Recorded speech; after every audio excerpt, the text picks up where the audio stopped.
figure is given, find ADC. દેખાય છે ને?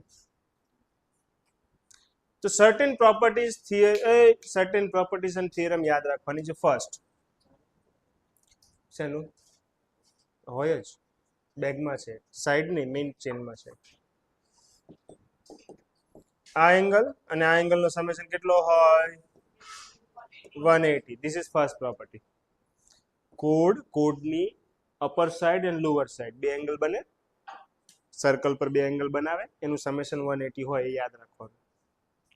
Second property, if you have a code, ઈચ્છા થાય એટલા બનાવો, બધાના એંગલ કેવા?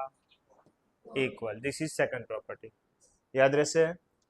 Third, if you have a circle and a code, તો આ કોડ, આ નમૂનો ચોર સેન્ટર પર જે એંગલ બનાવે અને સર્કલ પર જે એંગલ બનાવે એ બંને વચ્ચે રિલેશન છે. સેન્ટર પર મોટો હોય, સર્કલ પર નાનો હોય. સો રિપ્રેઝન્ટ કરો અહીંયા x તો સેન્ટર પર 2x.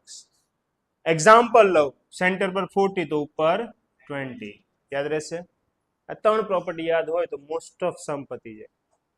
પછી જશે સાયક્લિક પર. શું આવે સાયક્લિકમાં? Summation of opposite angles are 180. અહીંયા બે જ વસ્તુ છે, જો સમેશન ઇઝ 180. એ જ તો આપણે બોલતા હતા પણ કોઈને પેટમાં હતું નહોતું. તો ફર્સ્ટ ક્વેશ્ચન ને ધ્યાનથી ઓબ્ઝર્વ કરો. 60 + 30 90. ઓબ્વિયસલી બાય થિયરમ અહીંયા 90 છે તો અહીંયા કેટલો હોય? 45. સેન્ટર પર મોટો હોય ને, સો ડાયરેક્ટ જ લખવાનું, કોઈ ટેન્શન નહીં લેવાનું. By theorem. By you know room